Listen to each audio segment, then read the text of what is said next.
देवाधिदेव महादेव की कथा करती है, शिव पुराण वर्णन करती है, शिव तत्व करती है। चंचुला देवी ने जल चढ़ाना प्रारंभ करा। एक दिन चंचुला देवी कुछ दिन तक जल चढ़ाते चढ़ाते जा रही थी और एक बार पांव घाट पर फिसल गया। चंचुला देवी के प्राण छूट मर गए, प्राण छूट। अब कई लोग कहते हैं हम तो शिव जी को जल चढ़ा रही थी चंचुला देवी, फिर काय को घाट पर पांव फिसल गया, क्यों मर गई? अब उसमें तो भगवान भोलेनाथ जी की इच्छा।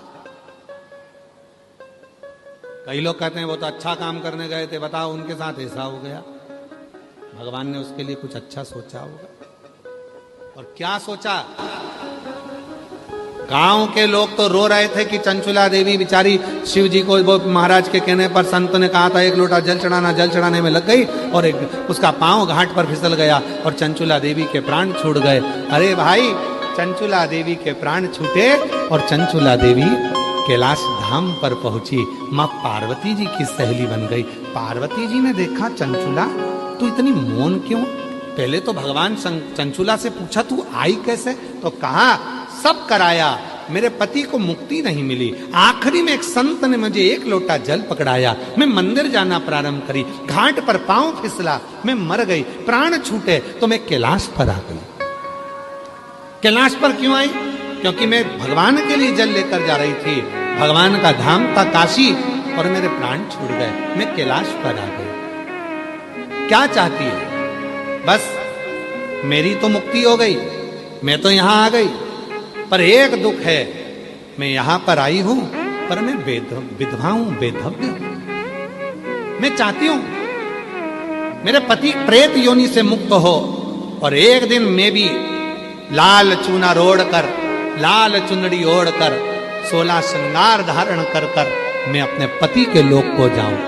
पार्वती जी ने कहा ये तो बड़ा मुश्किल है, विधवा होने के बाद सौभाग्यवती होना कितना कठिन है, पर विधि के विधान को अगर कोई पलट सकता है तो वो केवल एक है, वो मेरा देवाधिदेव महादेव। शिव ने कृपा कर दी, कह दिया कह दो चंचुला को तुम रुका जी को बुलाया जाए, कथा करी जाए। चंचुला देवी कहती है कि मेरे पास तो कुछ है नहीं, तो मैं दूंगी क्या? कुछ नहीं, तू कथा सुन, जहां कथा होती है वहां जाकर बस बैठ जाना। तेरा पति प्रेत योनि में होगा, वो भी कथा में आएगा, तू जहां जाएगी वो पीछे पीछे आएगा।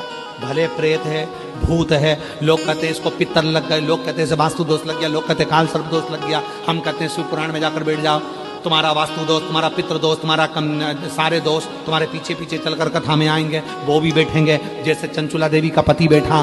कथा सुनी, शंकर पार्वती सर गोरा बन गए, जजमान बनकर कथा करी, श्रवण करी, और वहीं चंचुला देवी का पति भी आ गया। और हुआ क्या?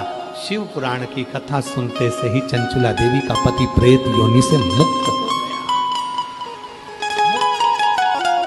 सुंदर श्रावण का महीना, मंगलवार का दिन, चंचुला देवी अखंड सौभाग्यवती धारण कर कर भगवान शिव से कहती है बाबा मुझे मेरे पति के लोक में जाना है। बाबा कहते हैं चंचुला 16 श्रृंगार कर कर मेरी धर्म पत्नी गणगौर बनकर आई है, 16 संस्कार मैंने धारण करे जो सनातन धर्म की नींव है। संसार में मंगला गौरी का व्रत जो 16 वस्तुओं का दान कर कर माताएं करती हैं, उसके जीवन में खुशियां ही आती हैं। ये मंगला गौरी सदा सुख प्रदान करती है। आज चंचुला मैं तुझे वर देता हूं, तो तेरे पति के लोक में अखंड सौभाग्यवती होकर रहेगी। शिव महापुराण का सबसे बड़ा सार है कि वो